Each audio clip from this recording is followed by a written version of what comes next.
Assalamu alaikum. How are you, dear students? I think you are all well by the grace of Almighty Allah. Alhamdulillah, I am also fine. Today I am inviting you to enjoy a English grammar class, one narration. Okay, dear students, let's back to main class.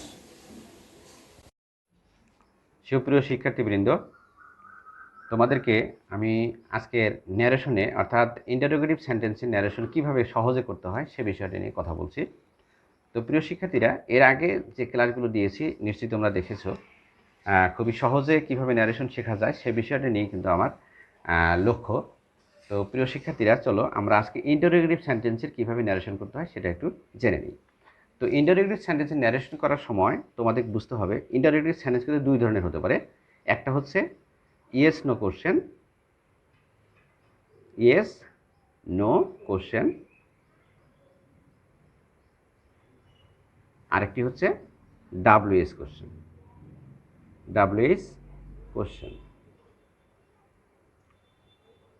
তো এখানে দেখো এই বিষয়টা কিন্তু বুঝতে হবে, যদি yes no question থাকে, যদি ইয়েস নো কোশ্চেন থাকে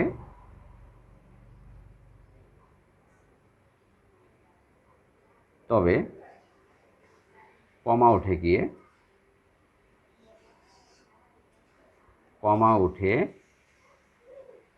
ইফ বসে। কি বসে? কমা উঠে ইফ বসে অথবা হোয়েদার বসে। তা আমরা ইফ ব্যবহার করব। এটা হলো 1 নম্বর, কমা উঠে ইফ বসে। 2 নম্বর হচ্ছে সেইট টু উঠে গিয়ে সেইট উঠে আমরা এখানে আস্কড অথবা আস্ক, অর্থাৎ প্রেজেন্ট টেন্সে যদি সেইট এর জায়গায় যদি সে থাকে তাহলে আমরা আস্ক অর্থাৎ প্রেজেন্ট ফর্ম ব্যবহার করব, আর পাস্ট ফর্ম থাকলে আস্কড ব্যবহার করব। ঠিক আছে? এবং সেন্টেন্সটি কি হয়ে যাবে? রিপোর্টেড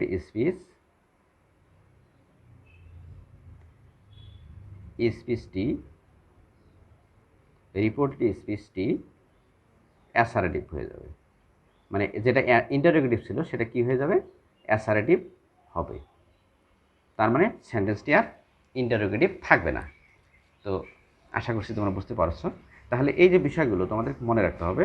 তো আমরা একটা উদাহরণ দেই, তাহলে এটা বুঝতে সহজ হবে। যেমন হি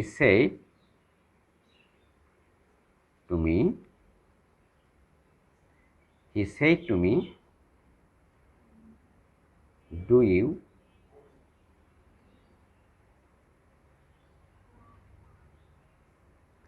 read the book?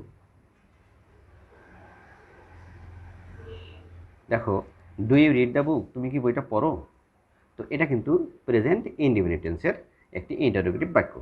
তো এটা ইয়েস নো কোশ্চেন। তাহলে আমরা কি করব? হি, এই যে সেই টু উঠে গিয়ে কী হবে? টোল্ড, মানে আস্কড দেবো এখানে, যেহেতু ইন্টারোগেটিভ সেন্টেন্স।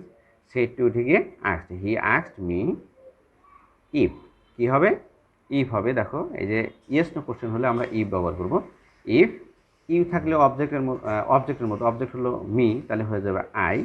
এটা আছে প্রেজেন্ট ইনডিফিনিট, হবে পাস্ট ইনডিফিনিট। তাহলে if I red the book, if I red the book. দেখো, এটা কিন্তু অ্যাসার্টিভ হয়ে গেল, অর্থাৎ ইন্টারোগেটিভ সেন্টেন্সের প্রথমে অক্সিলারি ভার্ব ছিল, এখন কিন্তু আর সেটা নেই। অর্থাৎ প্রথমে সাবজেক্ট, তারপরে ভার্ব, তারপরে অবজেক্ট। তো এই যে বিষয়টা, এটা কিন্তু তোমাদের বুঝতে হবে। অর্থাৎ ইন্টারোগেটিভ সেন্টেন্সের যদি তুমি ন্যারেশন করতে যাও তাহলে তোমাকে কী করতে হবে? কমা উঠে দিয়ে ই বসাতে হবে যদি ইয়েস নো কোশ্চেন হয়, এবং সেই টু উঠে গিয়ে আস্ক বসাতে হবে। এরপরে দেখো, the man said to me, do you know where he lives? Do you know where he lives? Do you know where he lives? সে কোথায় বাস করে তুমি কি জানো? এটারও কিন্তু ইয়েস নো কোশ্চেন। তাহলে আমরা কি করব, দি ম্যান আস্কড, দেখো সেই টু থেকে আস্কড মি, দি ম্যান আস্কড মি, এই যে কমা থেকে কী হলো ইফ, ইফ ইউ থাকলে অবজেক্টের মতো, এই যে ইউ থাকলে অবজেক্টের মতো আই, দেখো এখানে পাঁচ প্রেজেন্ট ইন্ডিফিনিট হবে পাস্ট ইন্ডিফিনিট, আই নিউ হোয়ার, দেখো হোয়ার হি থার্ড পারসন পরিবর্তন হবে না, হি, এটা কিন্তু প্রেজেন্ট ইন্ডিফিনিট, তাহলে হবে পাস্ট ইন্ডিফিনিট অর্থাৎ he lived, where he lived. তো দেখো প্রিয় শিক্ষার্থীরা, আমি এখানে যেটা কি করেছি, এখানে যে বিষয়টা ছিল সেটা হলো the man said to me do you know where he lives, the man asked me if I knew where he lived.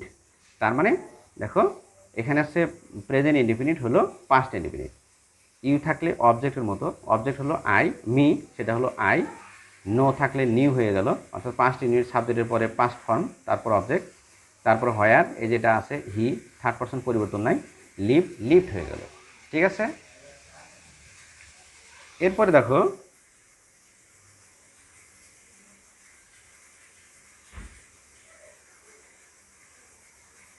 I সেই টু দেম,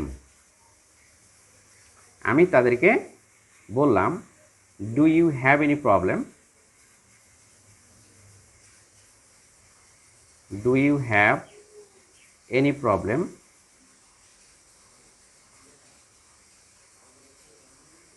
তোমাদের কি কোনো সমস্যা আছে? তাহলে এই যে দেখো do you have any problem, তাহলে কী করব, I asked them, I asked them, কমা থেকে কী হবে ইফ, ইউ থাকলে অবজেক্টের মতো, তাহলে অবজেক্ট হলো দে, দেম, দেমটা কী হয়ে যাবে দে, ইফ দে, এই দেখো এখানে হলো প্রেজেন্ট ইনডিফিনিট, তাহলে কী হবে past indefinite, they had any problem, I asked them if they had any problem. আরেকটা হলো বিষয় যে যদি ডাব্লিউএস ওয়ার্ড থাকে, অর্থাৎ কোশ্চেনটাতে যদি ডাব্লিউএস ওয়ার্ড থাকে, তাহলে সেই ডাব্লিউএস ওয়ার্ডটাই আমাদেরকে এখানে ইফের পরিবর্তে ডাব্লিউএস ওয়ার্ডটা ব্যবহার করতে হবে। ঠিক আছে, এখন দেখো তবে যদি ডাব্লিউএস কোশ্চেন থাকে,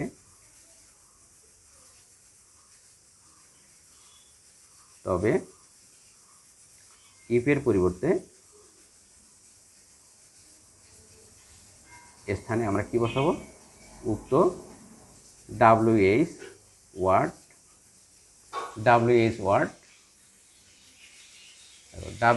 বসবে। ঠিক আছে, তাহলে আমরা কি করব, হ্যাঁ, যদি ডাব্লিউএস কোশ্চেন থাকে তবে ইফের স্থানে ডাব্লিউএস ওয়ার্ড বসে। একটু খেয়াল করো, আমরা একটু উদাহরণ দিচ্ছি।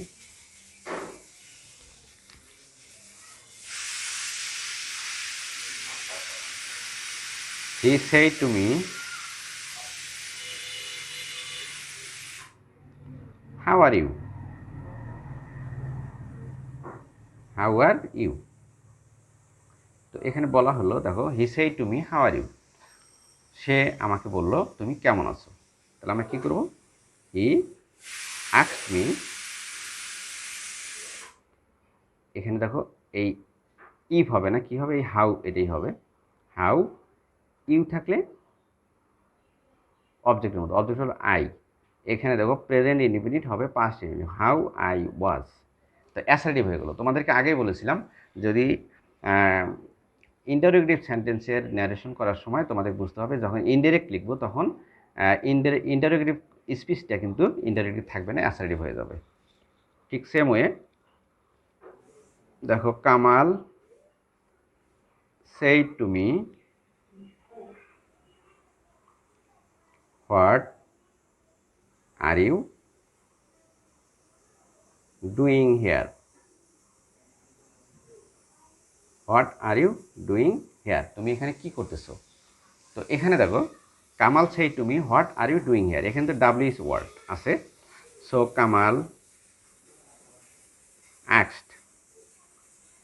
আস্কড মি হোয়াট,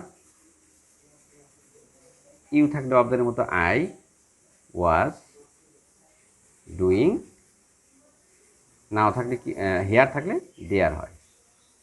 ঠিক আছে, তাহলে দেখো Kamal asked me what I was doing there. Same way he said to me do you know my friend. আমি যদি এটা লিখি দেখো, he said to me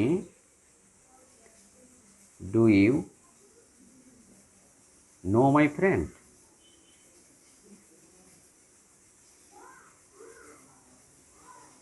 do you know my friend, তুমি কি আমার বন্ধুকে চেনো? তো এক্ষেত্রে আমরা কী করবো, হি আস্কড মি, এটা কিন্তু দেখো মানে এটা কিন্তু আসলে ইন্টারোগেটিভ কিন্তু ইয়েস নো কোশ্চেন, তাহলে ইফ হবে, ইফ ইউ থাকলে কার মতো হবে, আই, ইফ আই, নো আছে নিউ, অর্থাৎ প্রেজেন্ট ইনডিফিনিট হবে past indefinite. If I new my friend, তাহলে কী হবে, হিজ ফ্রেন্ড। দেখো এই যে মাই, এটা পসেসিভ ফর্মে আছে, এটা যেহেতু ফার্স্ট পারসন সাবজেক্টের মধ্যে হবে, সাবজেক্ট হি, হি এর পসেসিভ ফর্ম হচ্ছে হিজ, হিজ ফ্রেন্ড। এখানে একটা জিনিস খেয়াল রাখতে হবে, আমি যে পার্সনটার পরিবর্তন করব সেই পার্সনটা কোন অবস্থায় আছে, অর্থাৎ যদি পসেসিভ ফর্মে থাকে তাহলে এখানে যাকে এই জায়গাটাতে আমি যে পার্সনটাকে আনবো সেটাকেও এই পসেসিভ ফর্মে নিয়ে আসতে হবে। যদি অবজেক্ট ফর্মে থাকে তাহলে ওই চেঞ্জ করে অবজেক্ট ফর্মে নিয়ে আসতে হবে। তো আশা করছি তোমরা বুঝতে পারছো। ওকে, এরপরে দেখো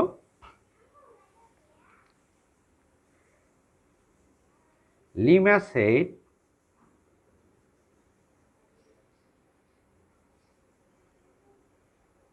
হোয়ার আর ইউ গোয়িং নাও, তুমি এখন কোথায় যাচ্ছ? Lima said where are you going now, তাহলে দেখো লিমা আস্কড, এখানে কিন্তু অবজেক্ট নাই, তাহলে কি হবে, এখানে কিন্তু অবজেক্ট নাই, তাহলে আমরা এখানে হোয়ার, যেহেতু ডাব্লিউএস ওয়ার্ড আমরা দিলাম, হ্যাঁ, লিমা আস্কড হোয়ার ইউ আছে, ইউ থাকলে কার মতো হবে, এখানে লিমা সেই টু মি আমি ধরে নিলাম, মিটাকে আমাকে ধরে নিতে হবে, যদি না থাকে অবজেক্ট তাহলে আমাকে ধরে নিতে হবে লিমা আস্কড হোয়ার, ইউ থাকলে অবজেক্টের মতো আই ওয়াজ গোয়িং, নাও থাকলে দেন। তো ডিয়ার স্টুডেন্টস, তো আশা করছি তোমরা বুঝতে পারছো আমি আজকে ইন্টারোগেটিভ সেন্টেন্সের দুইটা মডেল, অর্থাৎ একটি হলো ডাব্লিউএইচ ওয়ার্ড আর একটি ডাব্লিউএস কোশ্চেন, একটা হলো ইয়েস নো কোশ্চেন, এই দুইটা জিনিসের উপরে আলোচনা করেছি। সেটা হচ্ছে যদি ইয়েস নো কোশ্চেন থাকে তাহলে আমরা কমা উঠে গিয়ে ই বা হোয়েদার বসাবো, এবং উভয় ক্ষেত্রে এই রিপোর্টিং ভার্ব উঠিয়ে দিয়ে আস্কড ব্যবহার করেছি। আর